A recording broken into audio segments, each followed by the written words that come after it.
वृन्दावनेश्वरि तवैव पदारविन्दं प्रेमामृतैकमकरन्द रसौघपूर्णम् हृद्यर्पितं मधुपते स्मरतापमुग्रम्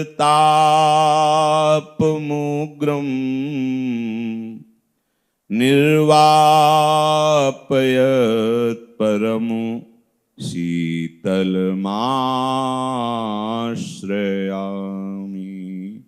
निर्वापयत् परम शीतलमाश्रयामि।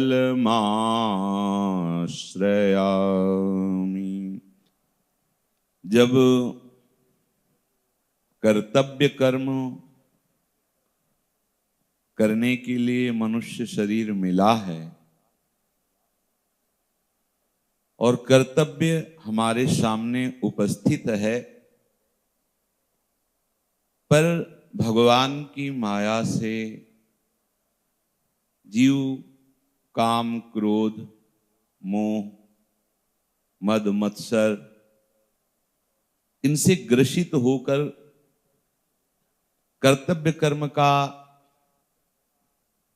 ठीक राह से न जानने के कारण इन वासनाओं से प्रेरित होकर उसे ही कर्तव्य कर्म समझ लेता है। मोहासक्त होकर, कामासक्त होकर, लोभासक्त होकर, अहंकारवश, ईर्ष्या मत्सरतावश, ये सब जीव की दशा है, किसी एक की नहीं है। जहां उसके जीवन को प्रकाशित करने वाला कर्तव्य उपस्थित होता है, तहां ये षड विकार अपना प्रभाव दिखाकर काम क्रोध लोभ मोह मद मत्सर ये सब बड़े बलवान हैं। श्री गीता जी भगवान का साक्षात हृदय है, अर्थात अपने हृदय की बात भगवान अर्जुन जी को निमित्त बनाकर अपने कर्तव्य परम कर्तव्य का पालन करना चाहिए उपदेश देते हैं। श्री भगवान रथ को लेकर के दोनों सेनाओं के मध्य में खड़ा करते हैं और कहते देखो ये अमुक है और ये अमुक है, देखो।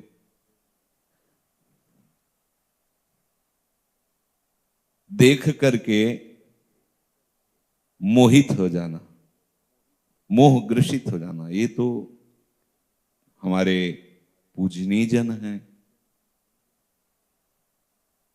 जिनके हमें चरण छूना चाहिए, उन पर हम कैसे अस्त्र चला सकते हैं। हृदय विचलित हो गया और भगवान से कहते हैं कि प्रभु मैं युद्ध नहीं करूंगा,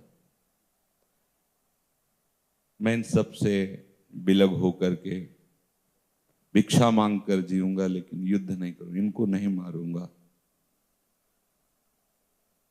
क्योंकि हमारे स्वजन हैं, संबंधी हैं। बड़ा ज्ञान अर्जुन जी उस समय वर्णन करते हैं। क्यों नहीं मारूंगा? क्योंकि परिवार के जन हैं, पूजनीय जन हैं, जब इनको मारेंगे तो फिर इनकी पत्नियां फिर वर्ण शंकर संतानें प्रकट होंगी और पितर लुप्त हो जाएंगे। ये सब बड़ा वर्णन करते हैं। भगवान ने अर्जुन जी को स्पष्ट आदेश किया, कहा क्लेब्यम माम स्म गमः पार्थ नैतत्त्वयुपपद्यते क्षुद्रम हृदय दौर्बल्यम त्यक्तोत्तिष्ठ परंतप। हे प्रथानंदन अर्जुन, ये नपुंसकता है। अब आप विचार करना, अर्जुन जी जो बात कह रहे हैं, यदि भगवान को हम भगवान ना माने, उनकी बात पर श्रद्धा ना करें, तो दोष दृष्टि हो जाएगी। कि मार काट मचवाना इनका उद्देश्य है क्या? अरे वो कह रहे कि मुझे युद्ध नहीं करना, भीख मांग के खा लेंगे, लेकिन इनको नहीं मारना। धर्म क्या है, परम कर्तव्य क्या है, ये प्रभु जानते हैं या प्रभु के जन जानते हैं। अगर हम उनकी बात पर नकारात्मक भाव रख लें तो हमारा परमार्थ या स्वार्थ दोनों बिगड़ जाएगा। जीव अहम की धरा में विचरण करता है और मोह ममता में फंस करके भगवत स्वरूप वाणी का तिरस्कार कर देता है। परिणाम स्वरूप दुर्गति को प्राप्त होता है, क्योंकि उसको ऐसा लगता है मैं जो बोल रहा हूं, मैं जो कर रहा हूं, मैं जो समझ रहा हूं, अच्छा समझ रहा हूं। अर्जुन जी की बात सुनकर के जिसने भगवान की बात नहीं सुनी वो 100% कह देगा सही बोल रहे हैं अर्जुन जी। लेकिन भगवान क्या बोल रहे? कह रहे प्रथा नंदन अर्जुन, ये नपुंसकता है तेरी। छात्र धर्म से युक्त होकर के युद्ध रूपी कर्तव्य का अवसर आने पर ऐसे वचन बोलना, ये तुम्हारे योग्य नहीं। कायरता। जिस कार्य के लिए, जिस कर्तव्य के लिए तुम्हें प्रेरित किया जा रहा है, उस कर्तव्य से विमुखता को देखकर भगवान कह रहे ये तुम्हारा नपुंसकता का भाव प्रकट हो रहा है, क्योंकि तुम छात्र धर्म से युक्त हो, ये तुम्हारे लिए उचित नहीं है। हे परंतप, ये तुम्हारे हृदय की तुच्छ दुर्बलता है। इसलिए मेरी आज्ञा मानो, खड़े हो जाओ और अपने कर्तव्य का पालन करो, युद्ध करो। अर्जुन जी भगवान की ये बात सुनकर के कहा कि कैसे मारो इन भीष्म जी को, इनके ऊपर कैसे निशाना साधो, जिन्होंने उंगली पकड़ करके हमें चलाना सिखाया है। मैं उस गुरु द्रोण पर अस्त्र तानूं जिन्होंने प्रत्यंचा चढ़ाना सिखाया है। ये सब कैसे हो सकता है? समझते जन्म, कर्तव्य पालन के समय केवल कर्तव्य दिखाई देना चाहिए। और ये मोहासक्त वाणी अर्जुन जी की है, और जो मोहासक्त है वो 100% कहेगा अर्जुन जी सही बोल रहे हैं। ऐसा कैसे हो सकता है?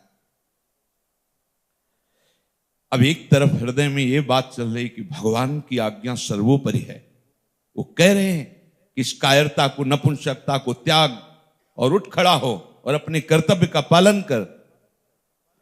दूसरी तरफ ये बात बहुत जोर कर रही कि सामने जितने खड़े सब मेरे परिवार के हैं, सब मेरे पूज्य जन हैं, मैं कैसे ऐसा करूं? कांपने लगे अर्जुन। जब दुचित कबहू परितोष न लहाई, जब दो चित्त हो जाते हैं तो शांति नहीं मिलती। शरीर कांपने लगा, बुद्धि निर्णय से थकित होने लगी। जब ऐसी स्थिति आती है तो एक ही उपाय होता है, पर अहंकारी ये भी नहीं कर सकता। वो तो कृपा पात्र जन ऐसी परिस्थिति में ऐसे हो जाते हैं। ऐसे अर्जुन जी हुए। जो खास बात बताना चाहते हैं वो सुनिए। अर्जुन जी ने कहा, कार्पण्य दोषो पहत स्वभावः पृच्छामि त्वां धर्म सम्मूढ़ चेताः यच्छ्रेयः स्यान्निश्चितं ब्रूहि तन्मे शिष्यस्तेऽहं शाधि मां त्वां प्रपन्नम्। शिष्यस्तेऽहं शाधि मां त्वां प्रपन्नम्। प्रभु, इस समय मैं निश्चय नहीं कर पा रहा हूं।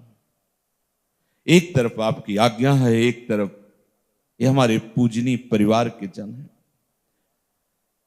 प्रभु, वास्तविक आप जो कह रहे हो कि मैं कायरता रूप दोष से युक्त हो गया हूं, मुझे ऐसा लग रहा है। कार्पण्य दोषो पहत स्वभावा, मेरा स्वभाव बदल रहा है, क्योंकि मेरा स्वभाव है कर्तव्य से कभी कदम पीछे ना हटाना। पर प्रभु इस समय मेरा पहत स्वभाव, मैं देख रहा हूं मेरा स्वभाव बदल रहा है, मैं कर्तव्य से पीछे हट रहा हूं। यद्यपि अर्जुन जी ऐसे वीर है कि वो अपने कर्तव्य से निवृत्त होना नहीं चाहते, पर उनके मन में बुद्धि मोहासक्त होने के कारण दिखाने लगती कि ये सब पाप है। गुरुजनों की आज्ञा, भगवद आज्ञा, शास्त्र आज्ञा, इसमें विचार करने के लिए आपको अवसर नहीं दिया गया है। बिना ही विचार करिए शुभ जानी। अगर आप विचार करते हैं गुरुजनों की आज्ञा में, भगवत आज्ञा में, अपनी बुद्धि लगाते हैं, तो आप निर्णय नहीं कर पाएंगे। जैसे बोला गया ठीक वैसा ही निश्चय कर लो। वो ये देखते हैं कि इसमें ठीक नहीं है तो उपराम होना चाहते हैं। यद्यपि ऐसा नहीं कि उनकी वीरता में कोई कमी है, पर उपराम होना चाहते हैं। ठीक नहीं है, ये ठीक है कि नहीं है ये प्रभु जानते हैं ना, ये सदगुरु जानते हैं, आप थोड़ी जानते हैं। आप तो केवल उनकी आज्ञा का पालन कीजिए, फिर परिणाम देखिए। अगर आप उनकी आज्ञा में विचार कर लिए और बुद्धि ने कहीं वहां दोष दर्शन कर लिया कि ये तो हमें फंसाने के लिए या हमारा शोषण करने के लिए या हमें नीचा गिराने के लिए ऐसा तो नहीं बोल रहे, बस फिर आप चले गए। हमें ऐसा श्रद्धा विश्वास इस मार्ग में दृढ़ करना है, क्योंकि याभ्याम बिना न पश्यन्ति, बिना श्रद्धा और विश्वास के इस मार्ग पर चला ही नहीं जाता।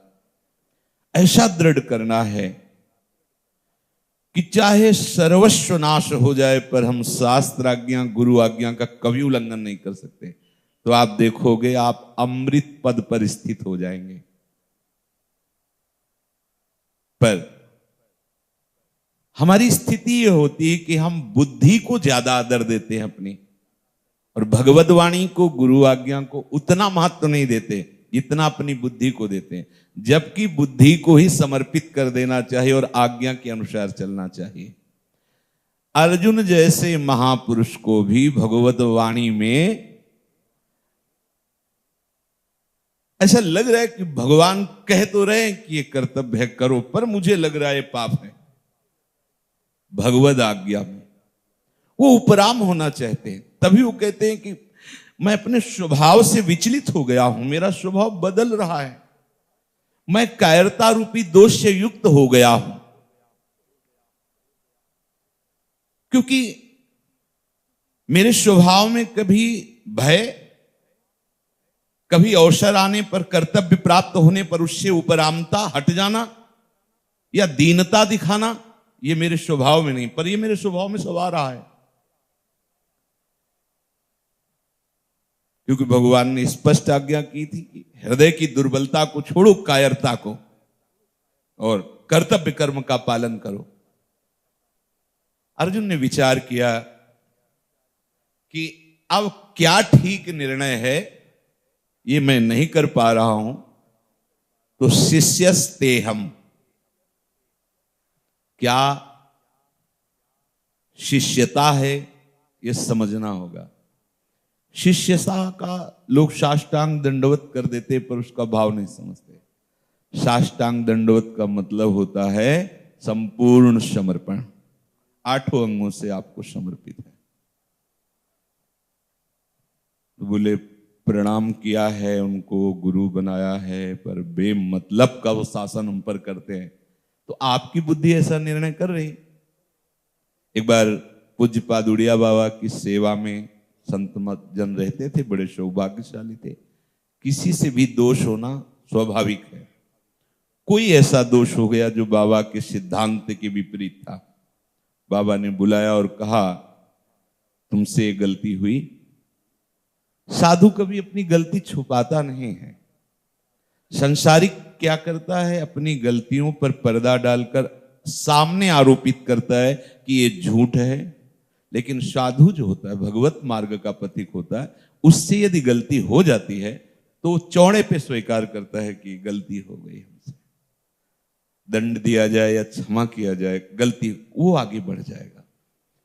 जीव भयभीत होकर के, बुद्धि के अधीन होकर ऐसा सोचता है कि अगर मैंने गलती मानी तो सब हमारी तरफ हे बुद्धि से देखेंगे और बड़ा अपमान होगा। इससे एक शब्द है झूठ, हम उसे बोल देते हैं और छुपा लेते हैं तो सब बन जाएगा, और आरोपित कर देते हैं कि सामने वाला गलत है क्योंकि वो हमारे ऊपर ऐसी साजिश रच रहा है। पर संत जन ऐसा नहीं करते, ये संसारिक पुरुष करते हैं। संत जन किए हुए अपराध को स्वयं स्वीकार करते कि गलती हुई है हमसे। तो उन्होंने बाबा से कहा गलती हो गई। तो बाबा ने कहा तुम्हारे लिए दंड विधान है कि तुम 3 वर्ष हमारे सामने नहीं आओगे। जो 3 मिनट भी उनके संग से दूर नहीं रह सकते थे, सेवा में ही रहते थे, उनसे कहा कि ये मेरा दंड विधान तुम्हारे लिए हुआ, 3 वर्ष तुम दिखाई नहीं दोगे, हमारे आंखों के सामने नहीं आओगे। ये सबसे बड़ा दंड होता है जब अपने गुरु चरणों से दूर कर दिया जाए। अब साधु और संसारी में अंतर होता है। ऐसे दंड विधान में संसारी उसका विरोध कर बैठता है और नकारात्मक निगेटिव विचार आरोपित करने लगता है, लेकिन साधु घोर पश्चाताप से युक्त हो जाता है। हाय मेरे से क्या बन गया, मेरे प्राण प्यारे परम प्यारे गुरुदेव ने मुझे ये दंड प्रदान किया, भले समीप रहकर वो पीठ देते, पर ऐसा क्यों 3 वर्ष तक। पर आज्ञा उल्लंघन नहीं, साष्टांग प्रणाम किया और तुरंत निकल पड़े। गंगा के किनारे एक झोपड़ी बना करके 3 वर्ष व्यतीत करना है। गुरु वियोग में कई कई दिन भोजन ना पाना, किसी से बोलना नहीं, बस एकांत, जो गुरुदेव के द्वारा दिया हुआ मार्ग है उसी पर स्थित है। धीरे धीरे उनका यश प्रकाशित हुआ तो बड़े जो संत उस क्षेत्र में गंगा किनारे रहते थे वो उनसे मिलने आए। जो उन्हें देखा, अरे तुम तो बाबा के जन हो। हाँ, और रो पड़े हो। अब सहा नहीं जाता, 1.5-2 वर्ष अब सहा नहीं। एक बार नेत्र भर कर देखना चाहता हूं, आप तो मित्र तुल्य हैं पूज्य महाराज जी के, उड़िया बाबा के, आप कृपा करो। बोले मैं अभी वृंदावन जाता हूं, बाबा से बात करता हूं।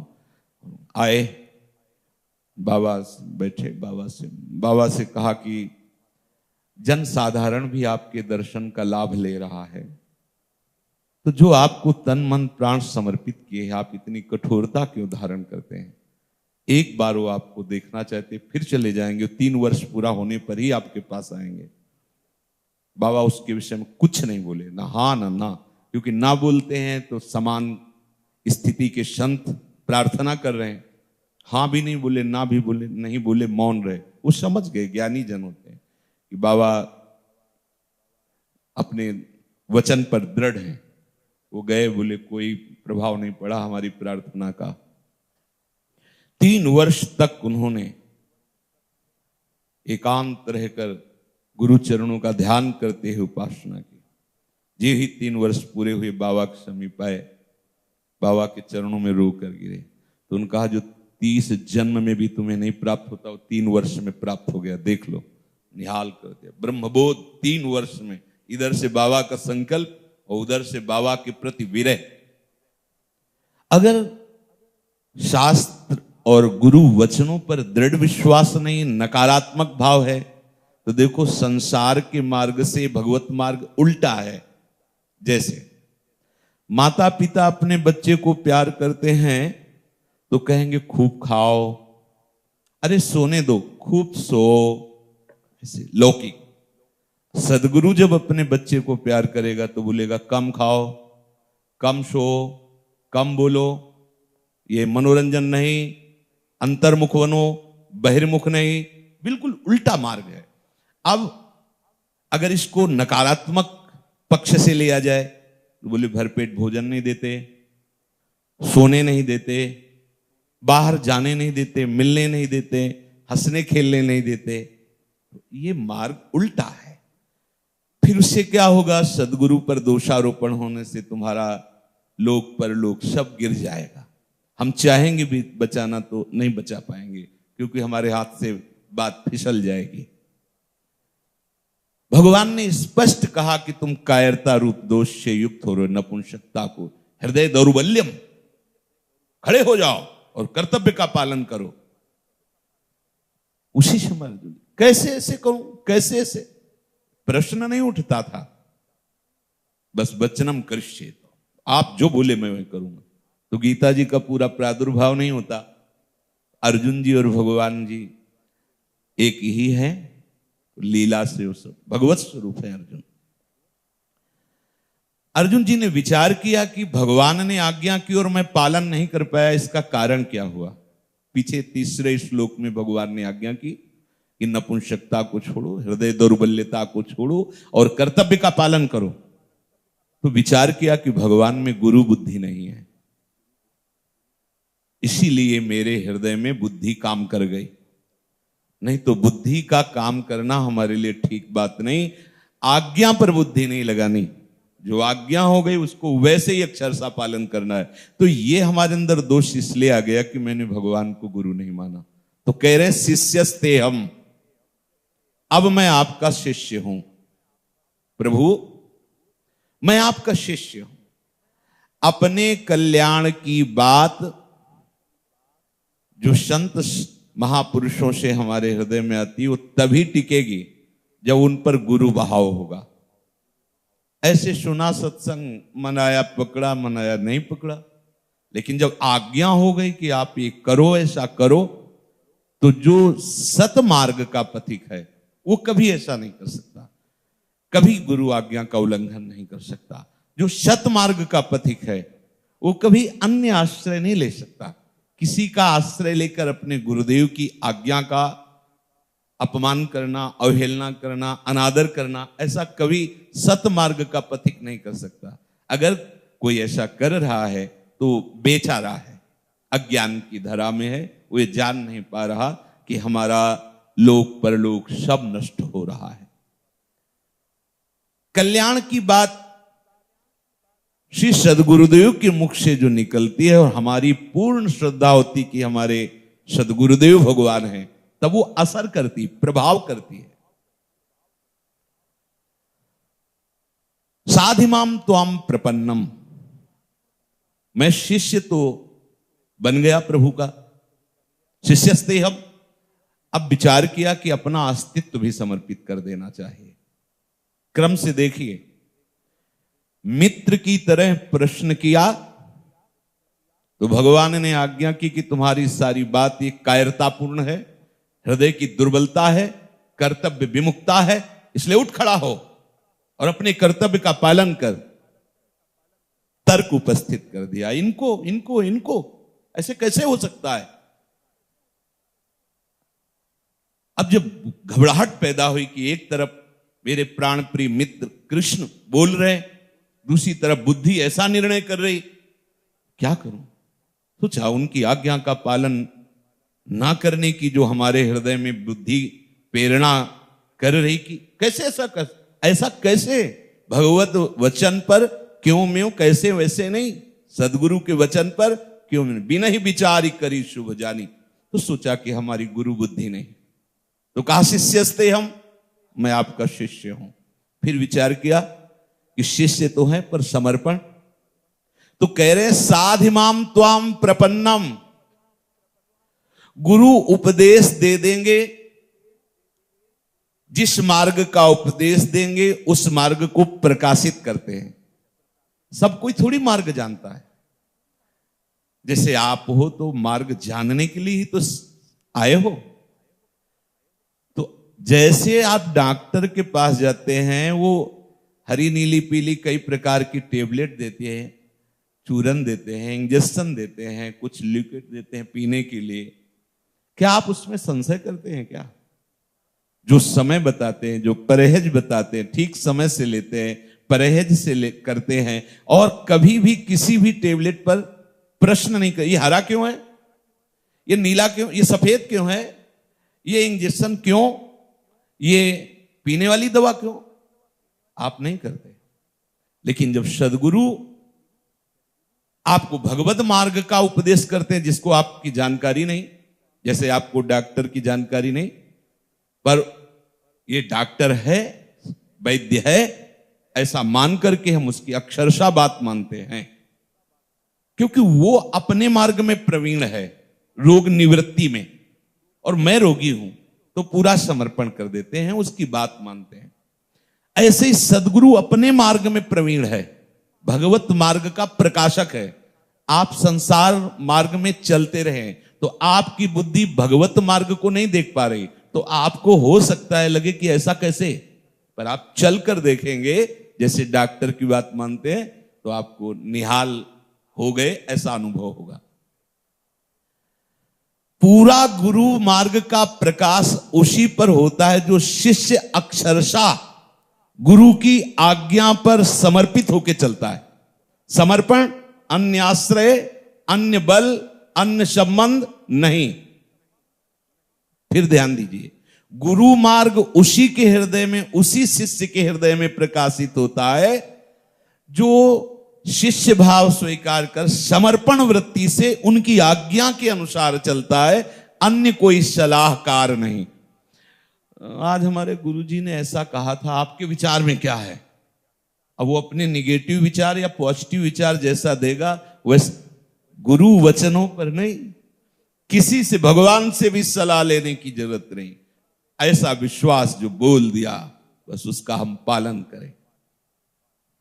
अपना कल्याण, अपना मार्ग, भगवत मार्ग तभी प्रकाशित होगा जब समर्पण की वृत्ति से, अनन्यता की वृत्ति से गुरुदेव के वचनों पर विश्वास करते हुए हम चले।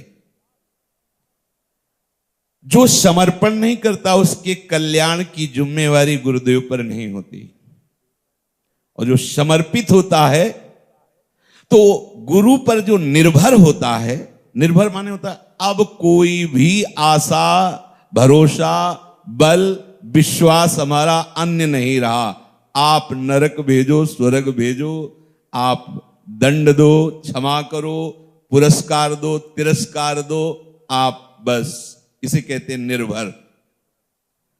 जो सद्गुरुदेव पर निर्भर हो जाता है उसको अपने कल्याण का दायित्व समर्पित होने के कारण निश्चिंतता आ जाती है, और उसके कल्याण का चिंतन गुरुदेव के ऊपर होता है, क्योंकि गुरुदेव को समर्पित है। स्वयं गुरुदेव ही हाथ पकड़ करके उसे परम पद पर बैठालते हैं, निर्भरता पर। तो अर्जुन जी ने विचार किया कि आज्ञा का पूर्ण पालन न करने में हमारे अंदर जो दोष है वो ये है कि हमने प्रभु को गुरु नहीं माना, तो शिष्यस्ते हम। अब विचार किया कि शिष्य होने पर भी अपना अस्तित्व अलग नहीं रहना चाहिए, इसलिए कह रहे साधिमाम त्वाम प्रपन्नम, मैं आपका शिष्य हूं और संपूर्णतया आपकी शरण में हूं। संपूर्णतया, एक भरोसो, एक बल, एक आस, विश्वास, आप पर विश्वास, आप पर आशा, आप पर भरोसा, दूसरा।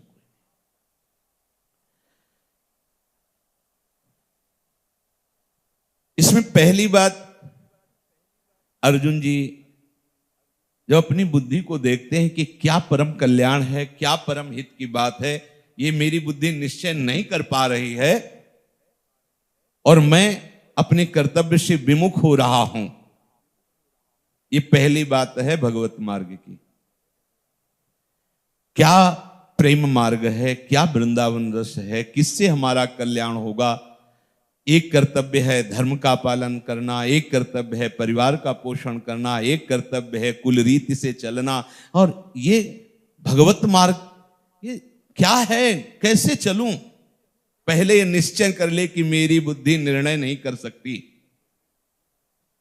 मैं इतना बुद्धिमान नहीं हूं कि निर्णय कर पाऊं। तब हृदय में होता है कि निर्णय कौन करेगा, बोले सद्गुरुदेव निर्णय करेंगे कि मुझे कैसे चलना है। तो दूसरी बात आई, कल्याण के विषय में किसी से जिज्ञासा करने की इच्छा, कि उसके सामने मैं अपनी सारी बात रख दूं और वो जो निर्णय करेंगे उसके अनुसार ही मैं चलूंगा। पहली बात, मेरी बुद्धि ठीक निर्णय नहीं कर पा रही। दूसरी बात, अपने हृदय की उस अवस्था को खोलकर किसी के सामने रख सकूं, ऐसा कोई समर्थ महापुरुष जो निर्णय कर सके और मैं अक्षरशः वैसा चल सकूं। तीसरी बात, उनके सामने जाकर शिष्यता स्वीकार करना। चौथी बात, शिष्यता होते हुए अपना अस्तित्व बनाए रखना। ऐसा वैसा, मैं ऐसा, मेरा ऐसा, ये सब समर्पित कर देना, आप कुछ नहीं। साधिमाम त्वम प्रपन्नम, ये चार बातें कल्याणकामी जिज्ञासु उपासक साधक के हृदय में अवश्य होनी चाहिए। पहली, मेरी बुद्धि ठीक निर्णय करने में असमर्थ है। दूसरी, ठीक निर्णय जहां हो सके मैं अपनी बात रख सकूं, ऐसे महापुरुष की खोज। तीसरी, उनको सदगुरुदेव रूप से वरण कर लेना। चौथी, अपना अस्तित्व समर्पित कर देना। अब जो परमार्थ का उपदेश है वो आपको धारण नहीं करना पड़ेगा, स्वयं आ जाएगा। ये चारों बातें हैं, क्योंकि अब कोई आश्रय ही नहीं, कोई विचार ही नहीं, अन्य कोई सलाह ही नहीं। अगर हम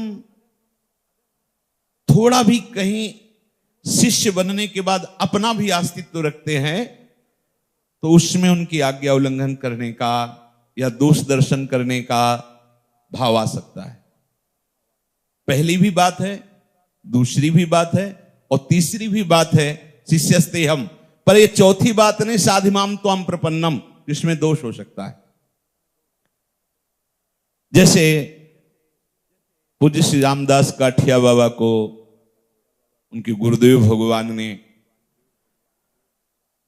कोई गर्म वस्त्र, स्वेटर, कंबल आदि निषेध कर दिया। देखो, ये परमार्थ का मार्ग है, अगर इससे दूसरे से सलाह लोगे तो ठीक नहीं रहेगा और निर्णय नहीं कर पाएगा। आज जैसी बुद्धि है कि अगर आप ऐसा तो हम विरोध कर देंगे, ये परमार्थ का लक्षण नहीं है। आप देखो कैसे शिष्य और साधिमाम त्वम प्रपन्नम, तो भीषण सर्दी में आग दे दी, थोड़ी लकड़ियां हैं, रात भर जग कर भजन करो, आग बुझनी नहीं चाहिए।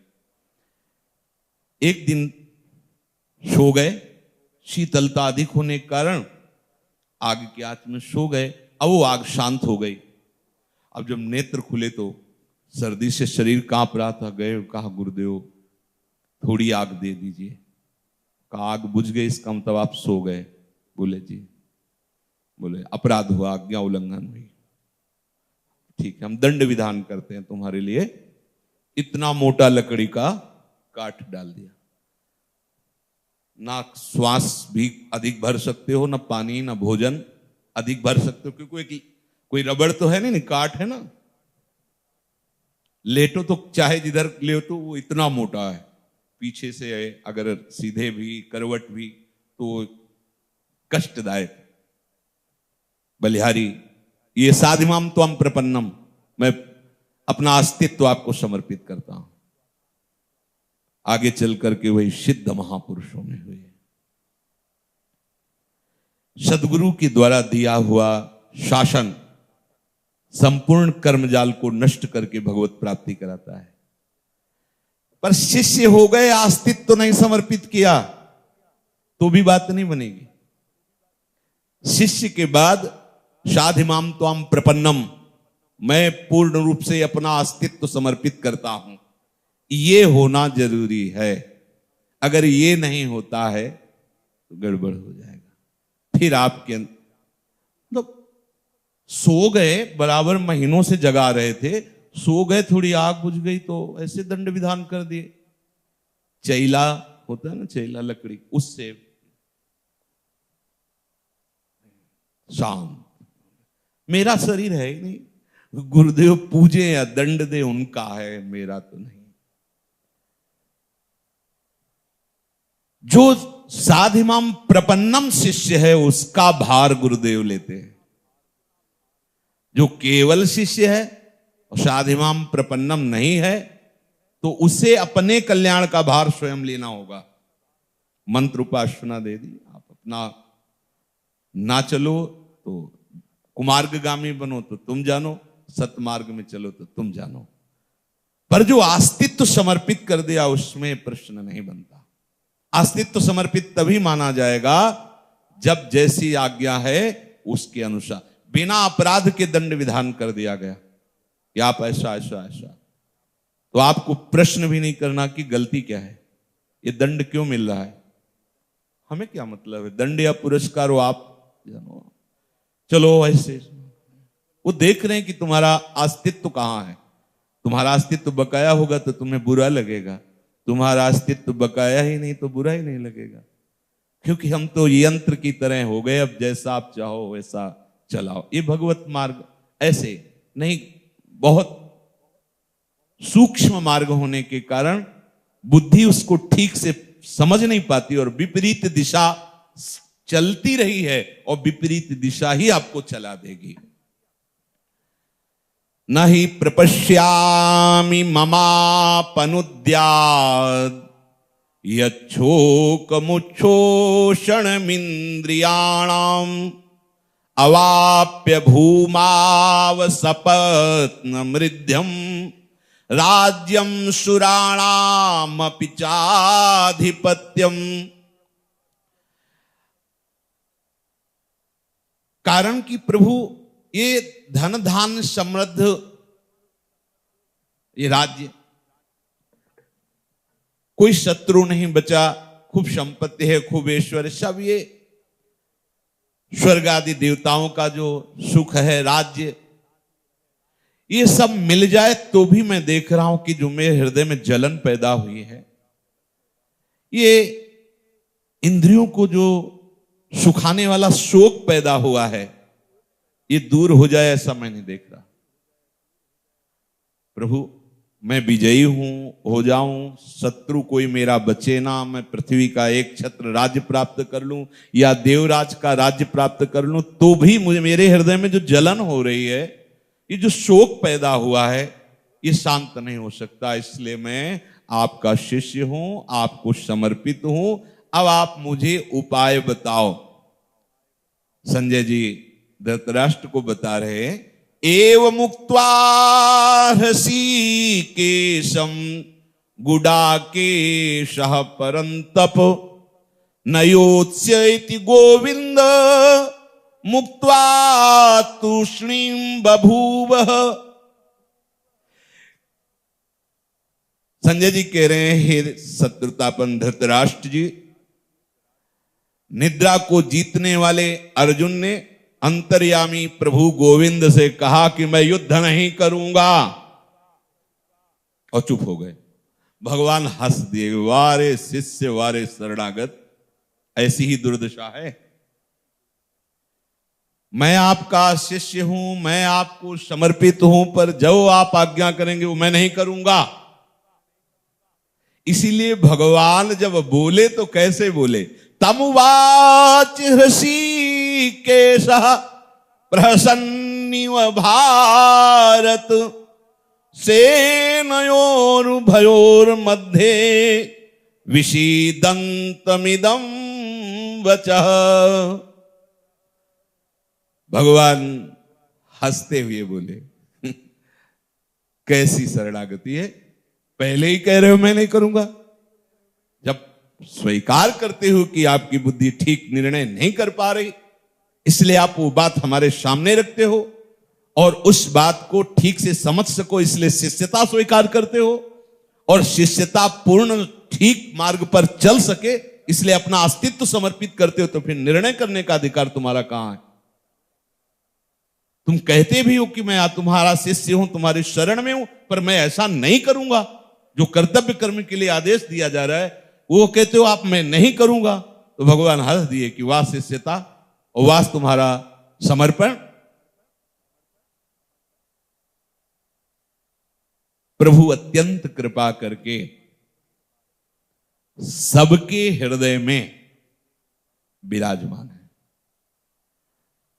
सही मानो तो सबकी डोरी वो पकड़े हैं, पर आप अहंकार के कारण अपनी बुद्धिमत्ता के कारण अपनी बुद्धि को प्रभु की आज्ञा के विपरीत चलाते हैं। हृदय में ही बैठे सब कुछ संभाल रहे हो, पर आप उनकी बात कहां मानते हैं? वो अंदर से प्रेरणा करते हैं, आप उल्लंघन कर देते हैं। तो भगवान स्वरूप जो हृदय में विराजमान हो, वही बाहर संत स्वरूप से, सदगुरुदेव स्वरूप से, शास्त्र स्वरूप से आकर के आज्ञा करते हैं। तो शिष्य तो बहुत बन जाते हैं, समर्पण भी करने की भावना व्यक्त करते हैं, पर आज्ञा पालन में कहते मैं ऐसा नहीं कर पाऊंगा। बस यही चूक हो जाती है। अंतर से बात समझ लेना कि जिस समय आप समर्पण अपना ठीक से कर देंगे तो मैं नहीं कर पाऊंगा यह शब्द नहीं आएगा। ऐसा करना है, कदम चल पड़े, लड़खड़ा के गिर गए, तो वो आपसे प्रश्न नहीं करेंगे क्योंकि आप क्यों गिर गए। उस समय प्रश्न वो अपने आप से करेंगे कि ये गिर क्यों गया, क्योंकि मेरी आज्ञा थी। तो मेरी सुरक्षा, मेरा बल, मेरी कृपा, मेरा मार्ग, मेरा प्रकाश, तो गिरा कैसे? ये प्रश्न यहां होगा, वहां नहीं।